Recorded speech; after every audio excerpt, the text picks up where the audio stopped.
old man. Who are you? You. No, not me, you. Yes, I am you. Just answer the damn questions. Who are you? What's your name? Me. Yes, you. I am me. He's me. And I'm you.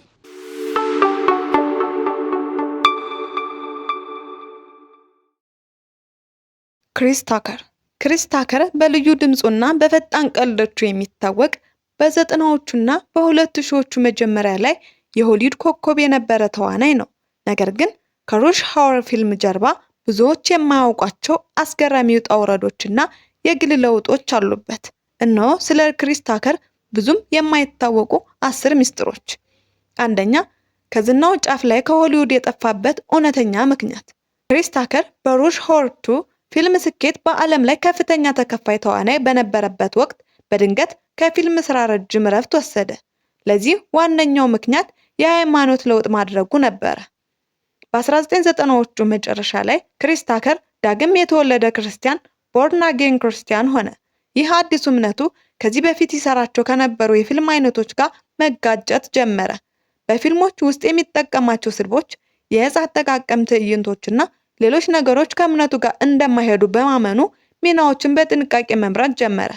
በዚህም የተነሳ ከሆሊውድ ግርግር ርቆ ለራሱና ለእምነቱ ጊዜ ለመስጠት ወሰነ። ይህም ለዓመታት ክሪስ እንዲጠፋ አድርጎታል። ሁለተኛ፣ ፍራይዴ ፊልም ቀጣይ ክፍሎች ላይ ለመስራት ፍቃደኛ ያልሆነበት ምክንያት ነው። 1995 ፍራይዴ የተሰኘው ፊልም ክሪስ ታከርን ለመጀመሪያ ጊዜ ለዝና ያበቃው ስራው ነው። ነገር ግን በሚሊዮኖች የሚቆጠር ዶላር ቢቀርብለትም በቀጣይ ክፍሎቹ ኔክስት ፍራይዴ እና ፍራይዴ አፍተር ኔክስት ላይ ለመስራት ፍቃደኛ አልሆነም። ምክንያቱም ከላይ ከተጠቀሰው የእምነት ለውጥ ጋር የተያያዘ ነበረ። በፊልሙ ላይ የነበረው ሲሞኪ የተባለ ገጸ ባህሪ አብዛኛውን ጊዜ ዕፅ በማጨስ የሚያሳልፍ ነበር። ክሪስ ታከር እንደ ክርስቲያንነቱ ለመዝናኛ ብዬ ካሜራ ፊት ለፊት ዕፅ ማጨስም ሆነ መሳደብ አልፈልግም በማለት ገጸ ባህሪው በሰዎች ላይ አሉታዊ ተጽዕኖ ያሳድራል ብሎ ስላመነ የቀረበለትን ገንዘብ ጥያቄ ውድቅ አደረገው። ሶስተኛ፣ ከማይክል ጃክሰን ጋር የነበረው ያልተሰማ የቅርብ ጓደኝነት ነው። ክሪስ ታከር ከፖፕ ንጉስ ማይክል ጃክሰን ጋር እጅግ የጠበቀ ጓደኝነት ነበረው። ይህ ጓደኝነታቸው ብዙ ሰዎች የማያውቋቸውና ከሙያዊ ግንኙነት የዘለለ ነበረ።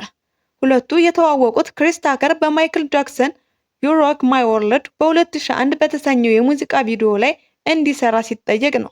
ከዚያን ጊዜ ጀምሮ በጣም ተቀራርበው አብረው ይጓዙ፣ ፊልም ያዩና ብዙ ጊዜ ያሳልፉም ነበር። ክሪስ በአንድ ወቅት እንደተናገረው ማይክል ጃክሰን ዘ ሩሽ ሃወር ፊልሞች ላይ በጣም ይወዳቸው ስለነበረ የፊልሙን ትዕይንቶች አብረው እየደገሙ ይለማመዱ እንደነበር ተናግሯል። አራተኛ፣ በአንድ ፊልም $20 ሚሊዮን በመውሰድ የሆሊውድ ታሪክ መስበሩ ነው።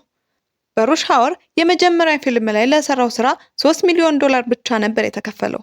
ነገር ግን ፊልሙ ባሳየው አስደናቂ ስኬት የተነሳ ለቀጣዩ ፊልም የጠየቀው ክፍያ የሆሊውድን ታሪክ ቀይሯል። ለሩሽ ሃወር 2 በ2001 ክሪስ ታከር $20 ሚሊዮን እንዲከፈለው ጠይቆ ተስማሙ። በወቅቱ ይህ ክፍያ ከታዋቂ ተዋናዮች እንደ ቶም ክሩዝ እና ጁሊያ ሮበርትስ ጋር እኩል በማድረግ በታሪክ ውስጥ 20 ሚሊዮን ክለብ በሚባል የሚታወቀውን ክለብ ከተቀላቀሉ ጥቂት ጥቁር ተዋናዮች አንዱ አድርጎታል። ለሩሽ ሃወር 3 ደግሞ ክፍያውን ወደ $25 ሚሊዮን ከፍ አድርጎታል። አምስተኛ፣ ሚሊዮነር ቢሆንም ከአይረስ ጋር የነበረው ከባድ የገንዘብ ችግር ነው። በዓለም ላይ ከፍተኛ ተከፋይ ተዋናይ በነበረበት ወቅት እንኳ ክሪስ ታከር ከባድ የግብር ዕዳ ውስጥ ገብቶ ነበረ። በ2014 የአሜሪካ ገቢዎች ባለስልጣን IRS ክሪስ ታከር ከ11 እስከ $14 ሚሊዮን የሚገመት ያልተከፈለ ግብር እንዳለበት ክስ መስርቶበት ነበር። ችግሩ የተፈጠረው በገንዘብ አያያዝ ስህተትና በወቅቱ ባለመክፈሉ ምክንያት ነው። ይህ ጉዳይ ለዓመታት ሲያከራክረው ከቆየ በኋላ በመጨረሻ አይረስ ጋር ስምምነት ላይ በመድረስ ዕዳውን ከፍሎ አጠናቋል። ስድስተኛ፣ ኮሜዲያን ለመሆን ያነሳሳው የአባቱ ጽዳት ስራ ነው። ክሪስ ታከር ወደ ኮሜዲው ዓለም እንዲገባ ያነሳሳው ገጠመኝ ከልጅነቱና ከአባቱ ስራ ጋር የተያያዘ ነው። አባቱ የጽዳት አገልግሎት ድርጅት ነበረው። ክሪስም አብሮት ይሰራ ነበር። ነገር ግን ስራውን ከመስራት ይልቅ በህንፃ ውስጥ ያሉትን ሰዎች በቀልዶቹ ማዝናናት ይቀለው ነበር። አባቱ የልጁ ችሎታ ጽዳት ሳይሆን ሰዎችን ማሳቅ እንደሆነ ሲገነዘብ ከዚህ በኋላ መስራት አይጠበቅብህም፣ ሄድና ሰዎችን አዝናና ብሎ እንዳበረታታው ይናገራል። ሰባተኛ፣ ከካሜራ ጀርባ ያለው ሰፊ የበጎ አድራጎት ስራ ነው። ብዙ ሰዎች ከሚያውቁት አስቂኝ ገጽታው ጀርባ ክሪስ ታከር በተለይም በአፍሪካ ሰፊ የበጎ አድራጎት ስራዎችን የሚሰራ ነው። ክሪስ ታከር ፋውንዴሽን የተሰኘውን የበጎ አድራጎት ድርጅት በመጠቀም በወጣቶች ትምህርትና በጤና ጉዳዮች ላይ ይሰራል። ከታዋቂ ሰዎች እንደ ቢል ክሊንተን እና ከቦኖ ዩቱብ አንድ ዘፈን ጋር በመሆን በአፍሪካ የንጹህ ውሃ አቅርቦት፣ ኤድስን መከላከልና የድህነት ቅነሳ ፕሮግራሞች ላይ በንቃት ይሳተፋል። 8ኛ ህይወቱን የሚቀይረው ሩሽ ሃወር ፊልም ላይ የመጀመሪያ ምርጫው አለመሆኑ ነው። የክሪስ ታከርን ህይወት የቀየረው የጄምስ ካርተን ገጸ ባህሪ በሩሽ ሃወር ፊልም ላይ መጀመሪያ የታሰበው ለእርሱ አልነበረም።